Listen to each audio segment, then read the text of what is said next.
So, I bet you've seen one of these before. It's a mouse. Most of us use them every day and probably take them for granted. But can you imagine how hard it'd be to use a computer without one?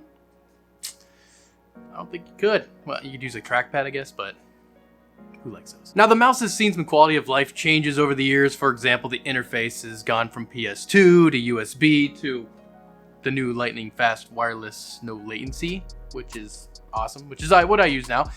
Also, the sensors on these little mice are light years ahead of what they used to be, especially if you're old enough to remember the days of the remember the dust collecting ball mice? Wow, those sucked. However, when it comes to the physical design of the humble mouse, little has changed, although, there are some exceptions in the form of ergo mice, and even most of them use this vertical style design, but for most mainstream mice like this one, not much has changed in like 40 years, until now.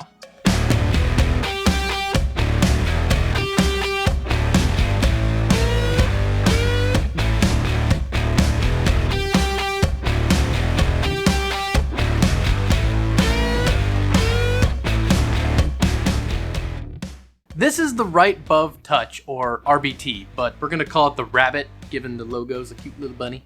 The Rabbit aims to ward off carpal tunnel syndrome, as do many ergonomic mice. However, the approach Rabbit is taking is different than almost all other ergo mice. Most mainstream ergo mice reduce strain on the wrist by incorporating a vertical design. The idea behind this vertical design is reduce pronation of the arm and in turn reduce strain placed on the wrist. However, the vertical design does little to alleviate strain placed on the wrist by the grip force required to hold and actuate the buttons on a mouse. And I know this is going to sound stupid, but I do have some first-hand experience with this problem. A while back, I reviewed a vertical mouse, and although I did like it more than I thought I was, I did find that when I was holding the mouse vertically, it caused me to have to squeeze it to actuate the buttons rather than clicking it by pressing it into the table. And doing this, I noticed that after a few days, I had this weird pain in my thumb, and it was really weird because it was a new pain that I was not familiar with. This is exactly what the Rabbit aims to fix with this design. Now, I will admit when this thing showed up at my door, I had the same thought you guys are probably having right now.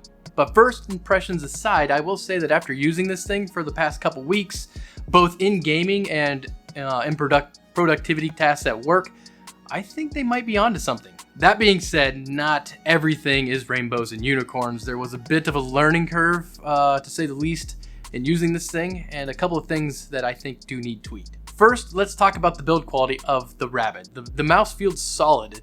You can tell by just holding it that some time and thought was placed into design. It wasn't just a rush job that was thrown out there with cheap components. It feels sturdy, and the rubberized finish around the bottom kind of feels good. It makes things easy to hold and grip. There are even some finer details added to the sides to help aid in control. On the thumb side, there's a shallow resting place for your thumb that improves grip and also provides you a home position so you always know where your hand is and where the thumb buttons are.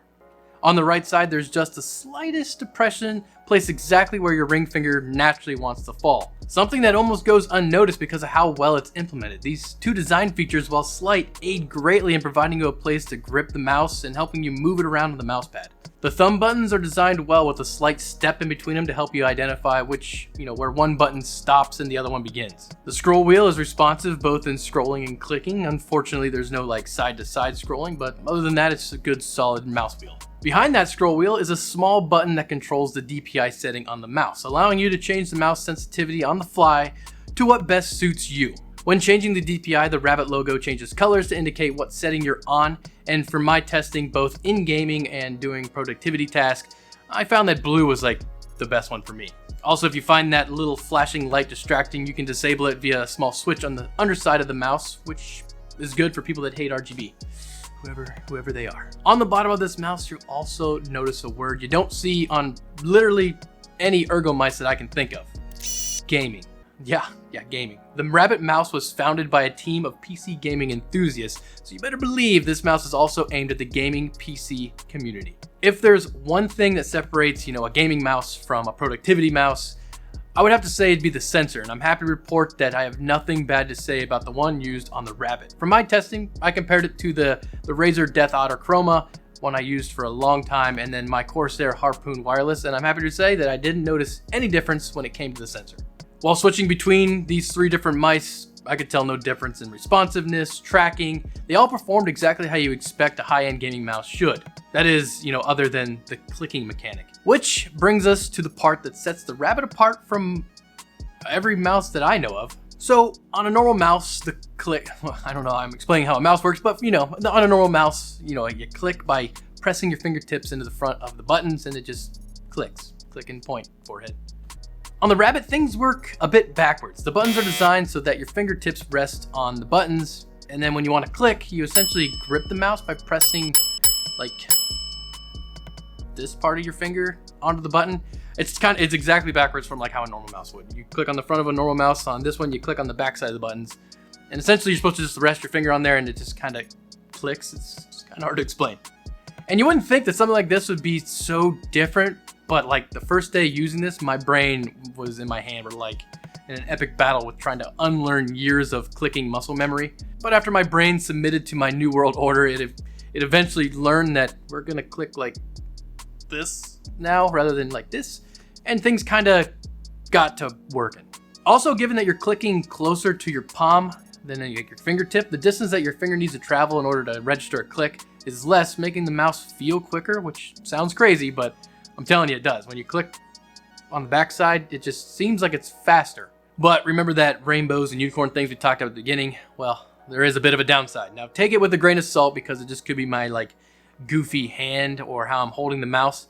But I did tend to grip the mouse too far forward, and doing this on the Rabbit, I ran into the problem where I'd accidentally click a lot, which is kind of a bummer both in productivity and gaming. Now I have been getting better with this. I've trained myself to hold the mouse farther back and not like a Neanderthal, but that issue still plagues me. I think the reason I tend to grip the mouse so far forward is due to like my little baby thumbs. I can't reach the thumb buttons. Now obviously if you don't have hobbit hands like mine, you probably won't run into this issue, but I do wish the buttons were just a little further back and it would just give me a little bit more control and not do so many random clicks. As for the price, the Right Bove Touch is currently $65.99, which at first I viewed as a downside. However, after using the mouse and comparing it to other mice I have and looking at other ergo mice on the market that tend to be even more expensive, and considering it's one of the only ergonomic mice I know of that's, has an innovative design and focuses on gaming, I think the price is justified. Also, if this button design does give you an improved response time like it feels, I think there might actually be an advantage to using this mouse in-game rather than just warding off CTS. But to make that claim is pretty bold and I'll have to continue using, but I will say it does feel like it's slightly faster, but that could be all in my head. All in all, if you're into gaming and looking for an ergonomic mouse that performs on par with other gaming mice on the market, I think the Rabbit might be exactly what you're looking for. So go check it out. I'll leave a link down below, but thank you guys for watching. See you next time.